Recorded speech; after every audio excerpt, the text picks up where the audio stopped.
So Grant Stinchfield, the live chat should know, is hashtag Bacon Gang. We have a Bacon Gang, we have a Jerky Gang. I think the Bacon Gang is a little louder, and now they have the voice They're a of little Grant bigger Stinchfield. and bolder. And you know what? Grant has something called Stinchfield's Army. And he was at another channel. I can't remember the name. Now he's talking here on our show live. He's out on social media. I see you on Instagram talking to Stinchfield's Army. What are they telling you, Stinchfield's Army, about the raid at Mar-a-Lago? It's a couple weeks old now, but it seems to me with the money that's pouring in to Donald Trump's political committee, with the polls showing a backlash against the government, what's Stinchfield's Army saying this morning about the government overreach? Well, look, I think it's the same thing that Real America's Voice viewers are saying, who happen to be members of Stinchfield's Army, many of them as well. And people are just fed up. And I don't really need to tell you this, Ed. I don't need to tell you this, Karyn. I don't need to tell everybody out there this. But what I can say, one of the real big takeaways this week, I think, is once again, you were talking about how President Trump is right. Once again, we learned again that President Trump was right. The FBI returns his passports. What in the world were they taking those in the first place? President Trump said they took documents they should never have taken. We then learned that they returned privileged conversations between his attorneys and President Trump the FBI should never have taken. This whole thing is an outrage, and it really, I think, makes so many of us sad and angry. And you combine those two, and I think it ends up motivating us to get out there and do something about it. When I say get out there, it's not just about voting right now, Ed. It's about getting involved with campaigns. It's about offering up money, even if you don't have a lot of it, to candidates that are America first, and really trying to take back our country. And I've even said organize tours to go up to Washington and talk to these lawmakers directly, right? We'll do it. We'll do it legally. We'll do it lawfully. But enough is enough of shaking their hand and smiling, and that goes to Republicans as well. We're going up there. We got to talk to them. We got to make sure they hear us, and we don't want it anymore. Yeah, I will tell you real quick. The Getter chat is blowing up. Yep. We got Lone Star Lady from Texas who says hashtag Stinchfield Army. We got Mia USA. Good morning, Patriots. We love Grant with a big heart emoji. I love that. They do. It is blowing up. I'm watching it now. It's flying. And we only have about 3,000 people in there at this moment. For it's to fly that fast, minute. they've got a lot of comments about you, Grant, so that's great. I want to go back to what you were talking about government overreach. I was actually in the courtroom yesterday for the hearing to release the affidavit, and watching the government make their case was really disturbing. I wish there had been cameras in that courtroom, because the thing that they kept saying over and over again is we're early stage investigation into what Donald Trump had at Mar-a-Lago. And you made a mention of the fact that they returned some of these documents and they returned the passports. And all I could think while I was sitting there is early stage investigation.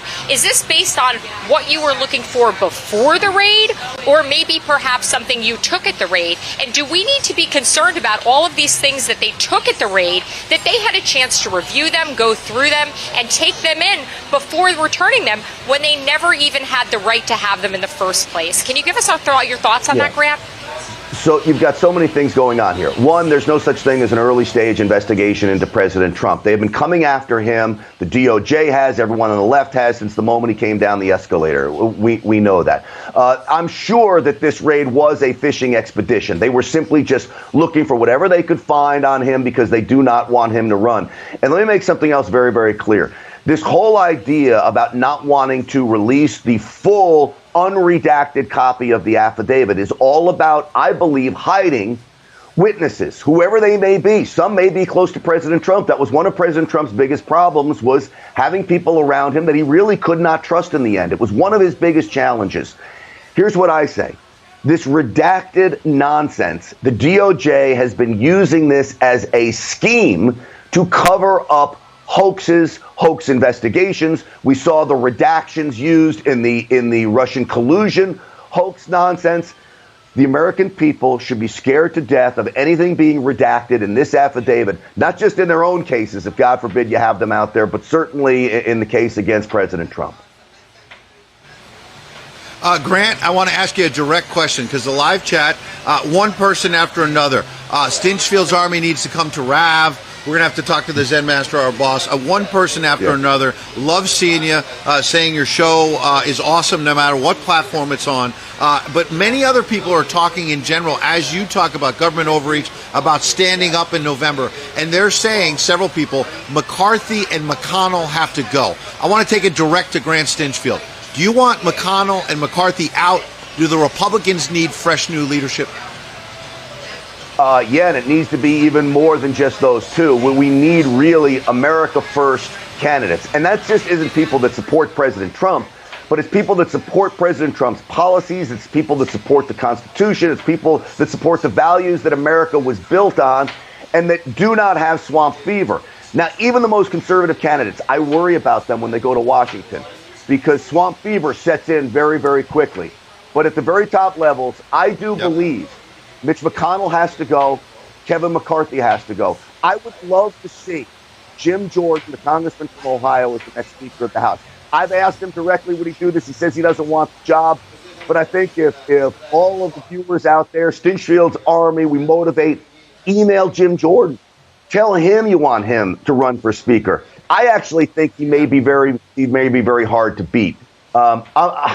We've gotten not what we wanted from Mitch McConnell and Kevin McCarthy. Kevin McCarthy's a little better than McConnell, but what we really need right now are fighters. People willing to stand up for the American people and be unapologetic about it, not trying to just kowtow to the Washington establishment. Absolutely. Yeah, and I talking about kowtowing, it just seems like really the government has so much control over what's going on right now. And you talked about the redacted document, and the magistrate made it very clear yesterday that they may release this document, and it may be called a release, but it may only have like 2 or 3 words on the page.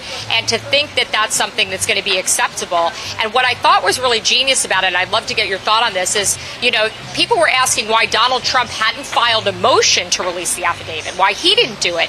And meanwhile, he had every media outlet, including the mainstream media, there fighting on his behalf to release this affidavit. And I think that kind of goes to show that the mainstream media may be taking a little bit of a turn now. Do you think that there's a chance that the free speech has been extinguished so far that the mainstream media now actually is looking for information because there's nothing for them? Do you think that free speech is going to make a comeback here? No, I really don't. I'm sorry, Karyn. I wish I could say yes.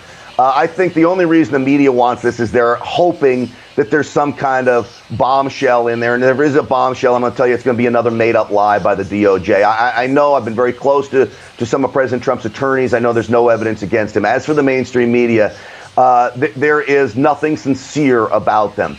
They want only free speech for their left-wing way of thinking. They do not want free speech for Rav. They do not want free speech for me. They don't want free speech for anybody out there that is speaking the truth or that can ruin their quest to take America in a direction that we don't want it to go. So sadly, I think we're still in the battle of our lives when it comes to this kind of programming, when it comes to free speech, when it comes to conservative thought. We are going to be the targets of the Democrats and the mainstream media.